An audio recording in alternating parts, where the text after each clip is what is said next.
G'day guys, and you're welcome to My Drunk Philosophy. I'm Googs. Today I'm going to talk about why Scott Morrison's tax cuts are a great idea, but won't work. Now, it's a good thing that tax cuts are happening because it means that the market stays relatively stable, or at least it isn't inflated by wages. That's a good thing, right? And everybody gets to keep a bit more money in their pocket at the end of the payroll cycle. Sounds great, doesn't it? It sounds bloody fantastic. Here's the kicker, because I think him and Josh Friedberg have sort of looked at Donald Trump and gone, oh, hey, look, their unemployment is the best it's been in 50 years. Their retail market's going off. Their economy is going gangbusters over there in America.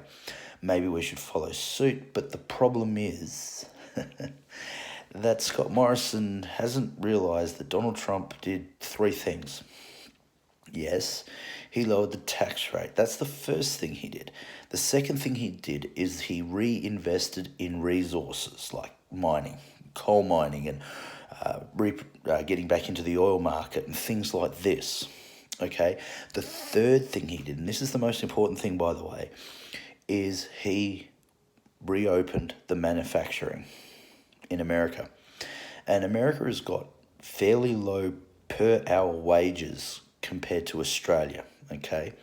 It's a reasonably more free market in America, free market enterprise, and that means wages. I think there's a base wage. I'm not quite sure how much that is, but I know it's a hell of a lot less than, the $18 or $19 an hour that's the Australian minimum.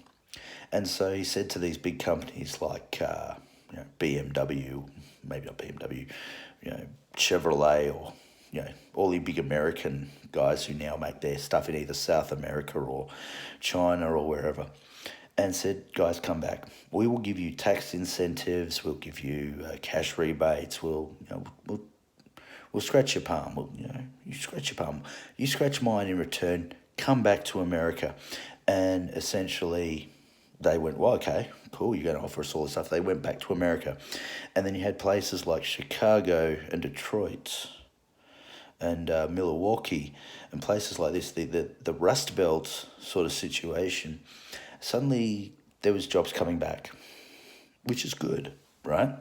So they had the jobs come back there. They had the jobs come back in the mining industry, and all these people who were unemployed for many, many years because the manufacturing left because of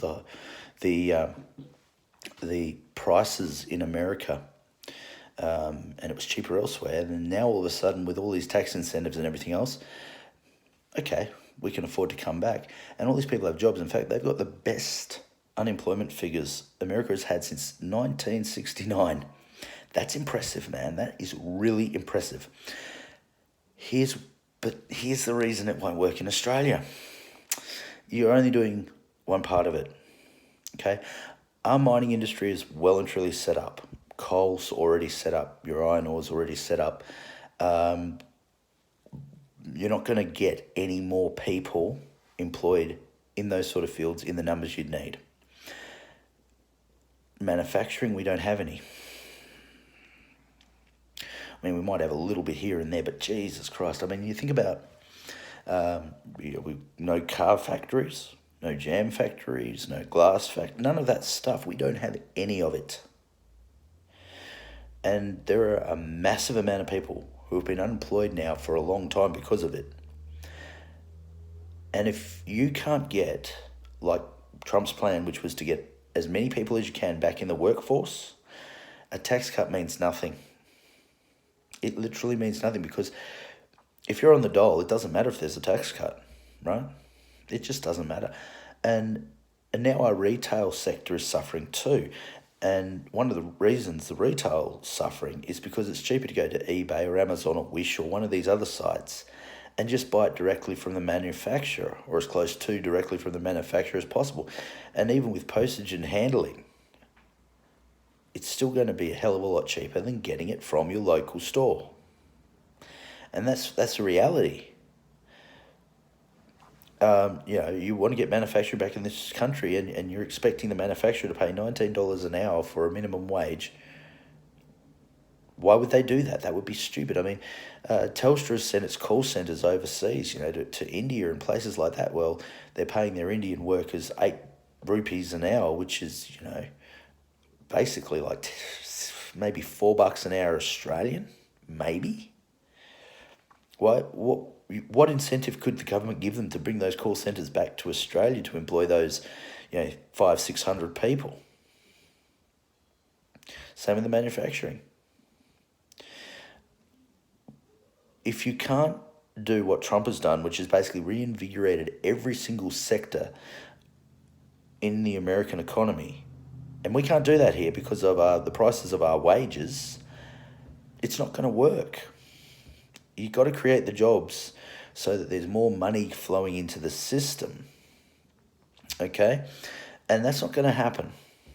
In fact, if we were to lose more of the resources sector, more of our resources, we'd go into a massive recession. It's only our industrials and a little bit of agriculture at the moment keeping Australia above board. I mean, if you look at our unemployment, it's like 6.7%. That's huge. That's a huge percentage for this country. That's like mid-90s level, right? That's pre-boom level. So this is the reason why the Australian dollar and Australian economy is doing reasonably well and still growing, even though we've got high unemployment. For anybody who cares about that. So no, this plan is good intentioned. It's a great plan, but without the rest of it, it's going to fail. It's going to fall on its ass. I'm Nathan Googs Fletcher. This is my drunk philosophy, and I'll catch you good people down the road. Uru.